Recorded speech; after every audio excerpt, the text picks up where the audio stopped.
সবাইকে নমস্কার জানাই। আজকে আমাদের এই বিক্ষোভ সভাতে উপস্থিত রয়েছেন আমাদের পশ্চিমবঙ্গের সম্মানীয় বিরোধী দলনেতা শ্রী শুভেন্দু অধিকারী মহাশয়। নমস্কার জানাই আমাদের সম্মানীয় প্রাক্তন রাজ্যপাল, আমার অত্যন্ত প্রিয় দাদা তথাগত দাকে। রয়েছেন আমাদের সম্মানীয় মন্ডল সভাপতি ভাই তমগ্ন, জেলা সভাপতি। রয়েছেন আমাদের সম্মানীয় অর্জুন দা, তাপস দা, আমার সম্মানীয় কলিগ এমএলএ অশোক দিন্ডা মহাশয়।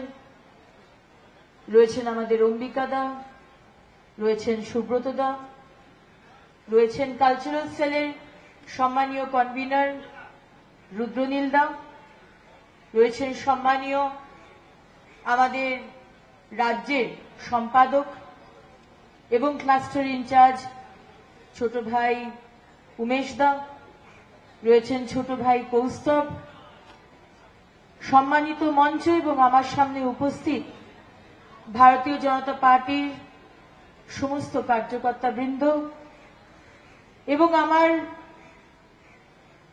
ভাইরা বোনেরা, ছোট ছোট বাচ্চারা যারা আজকে এখানে রয়েছেন, যারা অত্যাচারিত, ঘর ছাড়া, যারা প্রিয়জনকে হারিয়ে আজকে এখানে এসেছেন।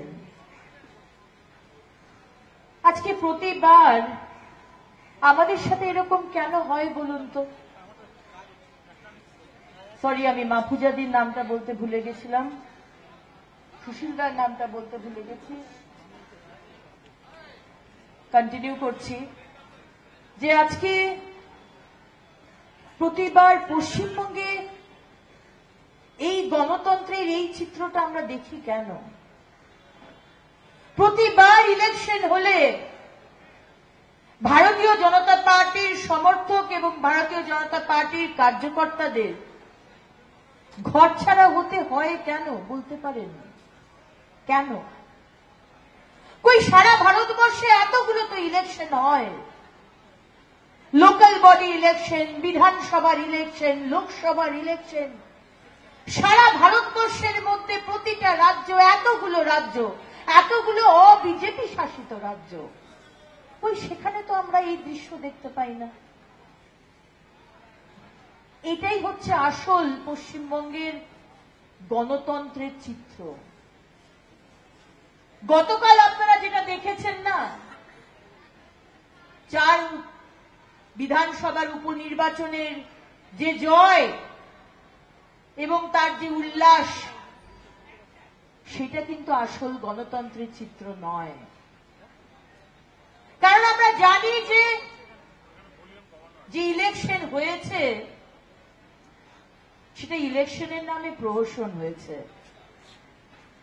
আমাদের রাজ্যেই সম্ভব যে তৃণমূলের নেতারা, আমাদের পুলিশ মন্ত্রী, মুখ্যমন্ত্রী মমতা বন্দ্যোপাধ্যায়ের পুলিশ, তার পিস্তল হাতে তৃণমূলের কর্মীরা রাস্তায় ঘোরে। পুলিশের পিস্তল তৃণমূলের নেতা কর্মীর হাতে যায় কি করে? আজকে বিজেপি করা মানেই তোমাকে ধর্ষিত হতে হবে, আজকে বিজেপি করা মানে তোমাকে গ্রাম ছাড়া হতে হবে, আজকে বিজেপি করা মানে তোমার যদি একটা ছোট চায়ের দোকান হয়, সেই দোকান দিয়ে তুমি তোমার সংসার চালাও, তোমার কন্যা সন্তান কলেজে যায়, সেই কলেজের ফিসটুকু তুমি ওই চায়ের দোকান চালিয়ে তুমি রোজগার করো, কিন্তু তুমি বিজেপি করেছো, তোমার চায়ের দোকান জ্বালিয়ে দেওয়া হবে। হ্যাঁ, মেদিনীপুরে নারায়ণগড়ে বিজেপি কার্যকর্তার চায়ের দোকানকে জ্বালিয়ে দেওয়া হয়েছে। কাল রাত্রের ঘটনা বলছি, 4 বিজেপি কর্মীর বাড়িতে নারায়ণগড়ে তাদের বাড়ি ভাঙচুর করা হয়েছে। তাদের দোষ, তারা বিজেপি করে।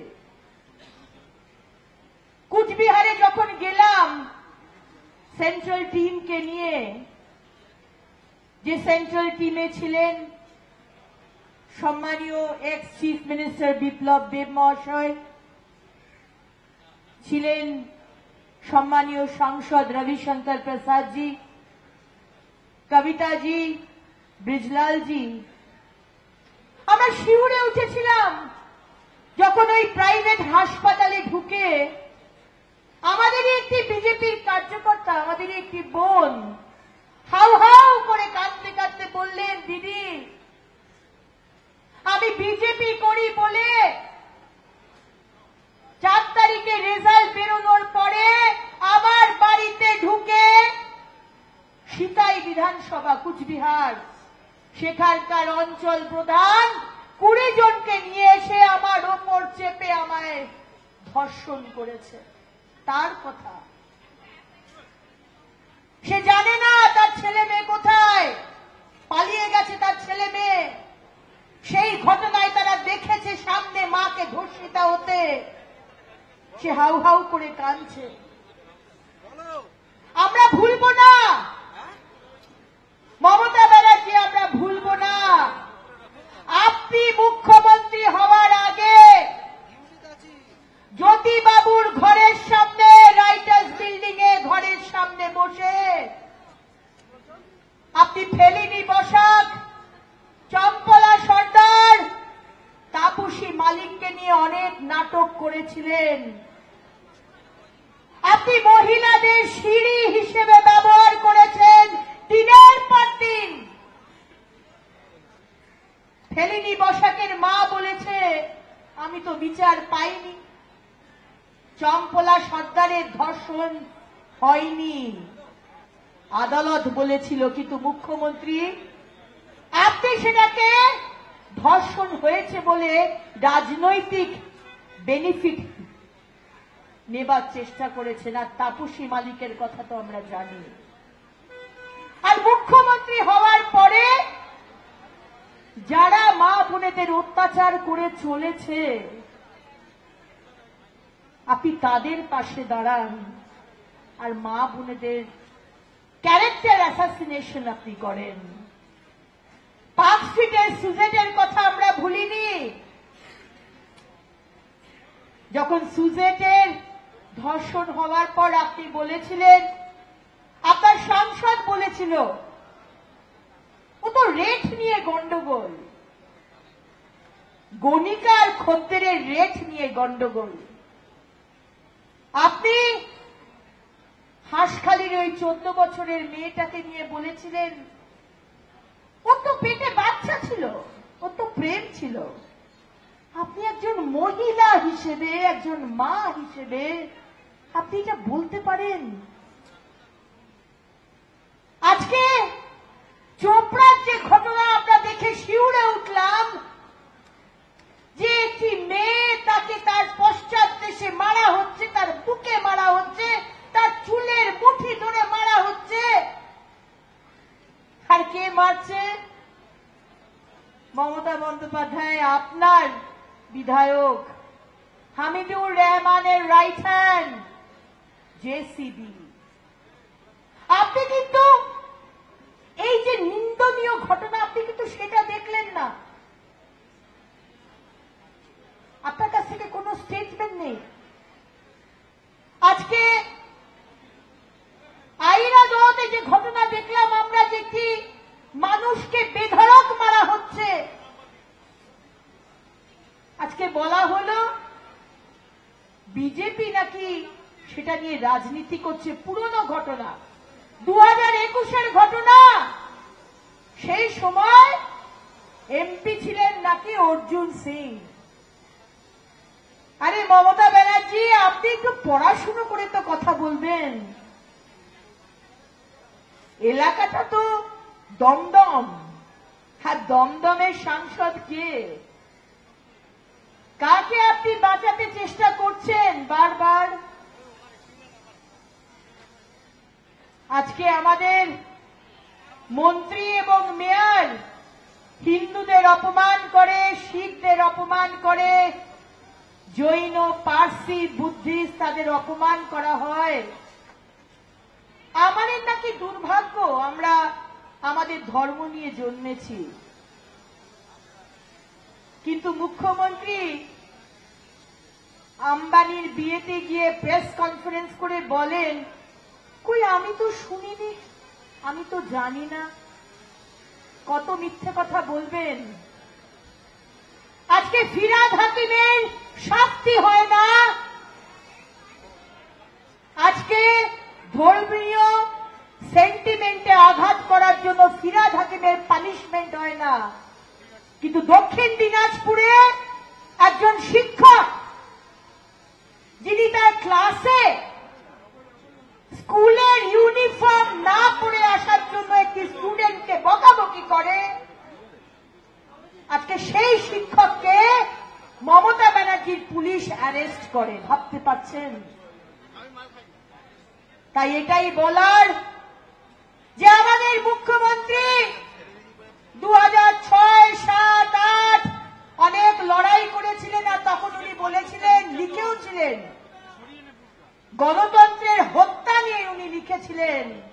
আর আজকে মুখ্যমন্ত্রী হওয়ার পর গণতন্ত্রকে কিভাবে পিষে দিতে হয়, মার্ডার করতে হয়, গণতন্ত্রের ধর্ষণ করতে হয়, আজকে আমরা দেখতে পাচ্ছি আমাদের মুখ্যমন্ত্রী থেকে। তাই আসুন, প্রথমত আমার ভাইদের বোনেদের বলবো, ভারতীয় জনতা পার্টির প্রত্যেকটি নেতৃত্ব, কার্যকর্তা, কর্মী সবাই আপনাদের পাশে আছে। আপনারা যে লড়াই দিচ্ছেন, আপনাদের লড়াইকে আমরা কুর্নিশ জানাই। আপনাদের লড়াই দেখে আমরা উজ্জীবিত হই যে আগামী দিনে আমাদের আবার করে নতুন ভাবে লড়াই করতে হবে আপনাদের জন্য। আপনারা হচ্ছেন ভারতীয় জনতা পার্টির আসল সৈনিক। লড়াই আমরা ছাড়ব না। আমাদের প্রতিষ্ঠাতা ডক্টর শ্যামাপ্রসাদ মুখার্জি আমাদের বলেছেন, প্রতিবাদ করে চলো, প্রতিরোধ করে চলো। আগামী দিনে মমতা বন্দ্যোপাধ্যায় এবং আপনার সরকার যতই আমাদের ফলস কেস দিক, যতই আমাদের মা বোনেদের ধর্ষণ করুক, যতই আমাদের ভাইদের অত্যাচার করুক, এমনকি খুন করে দিক, কিন্তু ভারতীয় জনতা পার্টির সৈনিকরা রাস্তায় আছে, রাস্তায় আন্দোলন চলবে। এবং আমাদের দৃঢ় বিশ্বাস, বাংলার মানুষ, কোটি কোটি মানুষ যারা আমাদের সমর্থন করেছে এই লোকসভায়, আগামী দিনে যারা সমর্থন করেননি তারাও আমাদের পাশে আসবেন এবং 2026-এ পদ্মফুল ফুটবে এই পশ্চিমবঙ্গে। আমরা যখন সরকার গড়ব, তখন আমরা দেখিয়ে দেব যে বিরোধীদের সাথে কিভাবে ব্যবহার করতে হয়। আমরা কিন্তু এইরকম ব্যবহার করব না। আমরা কিন্তু প্রতিহিংসার রাজনীতি করব না। আপনাদের মনে থাকবে, ইতিহাসের বইতে আমরা পড়েছিলাম, কিং আলেকজান্ডার যখন কিং পোরাসকে বন্দী বানিয়ে নিয়ে এলো, তখন কিং আলেকজান্ডার জিজ্ঞেস করেছিল কিং পোরাসকে, কিং পোরাস, তুমি আজকে বন্দী, তুমি কেমন ভাবে চাও আমি তোমার সাথে ব্যবহার করি? তখন কিং পোরাস বলেছিলেন, একজন রাজা যেরকম অন্য রাজার সঙ্গে ব্যবহার করে। তাই মমতা বন্দ্যোপাধ্যায়, আপনি আজকে বিরোধী শূন্য রাজনীতি করতে চান, আজকে আপনি গণতন্ত্রের হত্যা করছেন, বিধানসভার মধ্যে আমাদের কথা বলতে দেন না। আমরা যখন মহিলাদের অত্যাচার নিয়ে কথা বলতে চাই, আপনি কথা বলতে দেন না, আপনার স্পিকার কথা বলতে দেন না। আমরা যখন দুর্নীতি নিয়ে, শিক্ষক নিয়োগের দুর্নীতি নিয়ে কথা বলতে চাই, আপনার স্পিকার মহোদয় আমাদের মাইক বন্ধ করে দেন। আপনি আমাদের যারা বিজেপির কার্যকর্তা, আমরা প্রতিবাদ করলে, আমরা লড়াই করলে আপনি কেস দেন। খুন করতেও আপনার কর্মীরা পিছু পা হয় না, কিন্তু 2026-এ আমাদের যখন সরকার আসবে তখন আপনি দেখবেন যে কিভাবে মোদী সরকার, বিজেপি সরকার অপোজিশনের সাথে কিভাবে ব্যবহার করতে হয় সেটা আমরা আপনাকে দেখাবো। এই বলেই আমার বক্তব্য শেষ করব। লড়াই চলবে, সবাই পাশে থাকবেন, একসঙ্গে লড়াই হবে। আমার সঙ্গে বলুন, ভারত মাতা কি, ভারত মাতা কি, ভারত মাতা কি। নমস্কার, ধন্যবাদ।